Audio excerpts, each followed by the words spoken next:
네, 오늘은 통상임금과 관련된 최신 판례 살펴보도록 하겠습니다. 여러분 아마 이 판례가 나왔을 때부터 주목해서 좀 보셨을 텐데요. 당연히 올해 시험장 가기 전에 잘 정리하고 들어가셔야 되는 내용입니다. 다만 최신 판례 관련해서 몇 가지 말씀을 좀 드리면, 여러분 최신 판례는 기존에 있던 법리를 아예 전부 폐기한 것인지, 아니면 일부를 변경한 것인지, 아니면 기존 판례의 경향성은 유지하되 조금 더 세부화, 구체화시킨 것인지를 아셔야 될 필요가 있습니다. 통상임금 관련 최신 판례는 셋 중에 어떤 건가요? 정기성과 일률성은 유지하되 고정성 법리를 폐기하고 소정근로의 대가성이라는 개념으로 이제 변경을 한 것이죠. 사실관계 한번 살펴보면요. 문제가 됐던 거는 특히 기존에 고정성이 문제가 됐던 재직자 조건이 부과된 정기상여금과 성과금 최소 지급분을 기존의 회사는 어떻게 했던 거예요? 이건 고정성이 없으니 통상임금이 아닙니다. 그러니까 연장근로수당에 못 넣어요 라고 해서 지급을 해서 줬던 거죠. 근데 근로자들이 어떻게 한 거예요?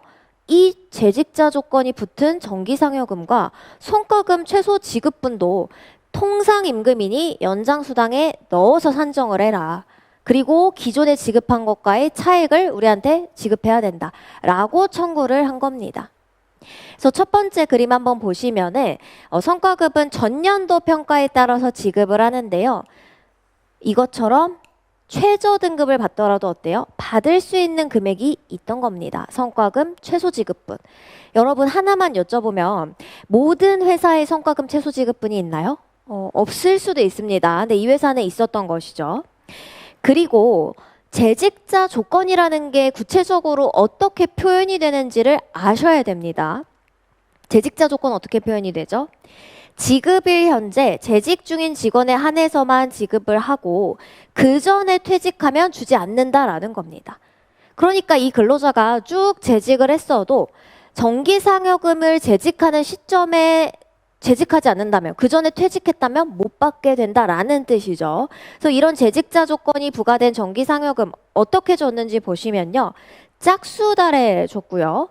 명절에 줬고 여름에 해가지고 나눠서 지급이 되고 있었네요. 그럼 이때 근로자의 주장이 타당하려면 어떻게 돼야 돼요? 재직자 조건이 부과된 정기상여금이 통상임금인지, 구체적으로 우리 변경된 이 최신 판례 법리에 따르면 뭐가 가장 문제가 됩니까? 소정근로의 대가. 왜냐면 정기적 일률적으로는 사실 따져보면 지급이 될 거 아니에요. 그래서 소정근로의 대가성인지에 포커싱을 맞추고 주목을 해서 보셔야겠죠.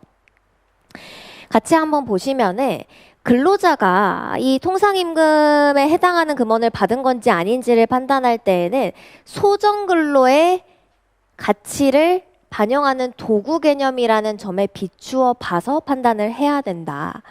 여러분 소정근로의 도구 개념이라는 건 뭐예요?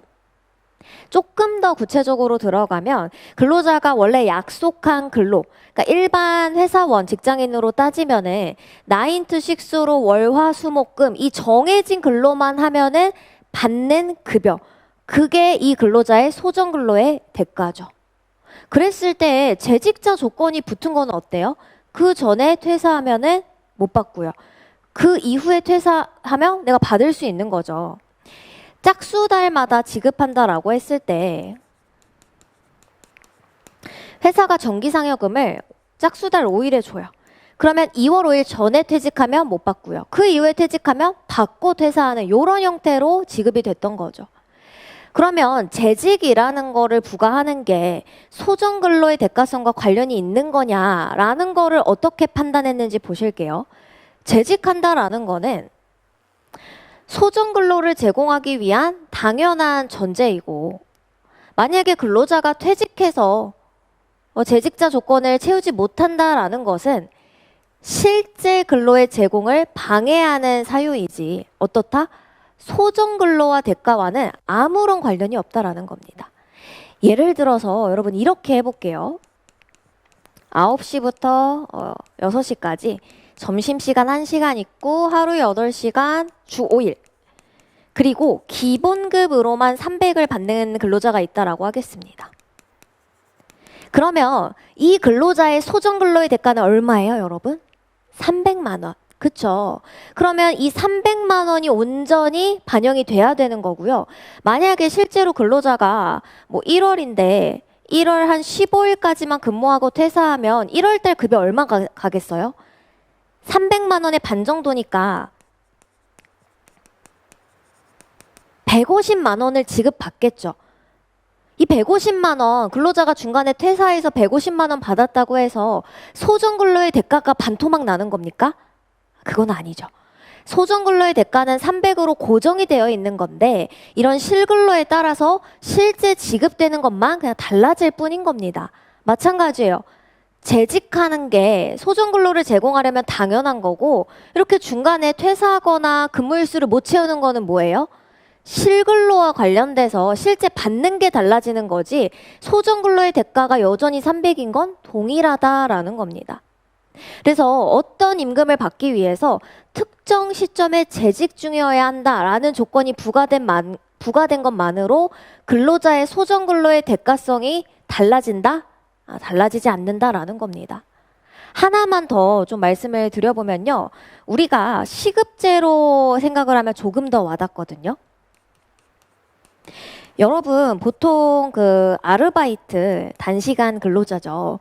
알바를 구하실 때 어떻게 합니까? 뭐 하루에 4시간 일하고요. 그 다음에 시급은 15,000원으로 하겠습니다 라고 하면 이 단시간 시급제 근로자의 소정근로의 대가는 얼마입니까? 시급은 15,000원이죠. 그러면은 예를 들어서 이 근로자가 4시간 일하기로 했는데 그날 좀 몸이 아파서 2시간만 일하기로 하고 갔어요. 그러면은 2시간치 15,000원 곱해서 3만 원을 받게 되는 거지 애초에 이 근로자의 시급이 줄어드는 겁니까? 아닙니다. 그러니까 소정근로의 대가성이 더 일을 많이 하냐 적게 하냐에 따라서 달라지는 거는 아닙니다.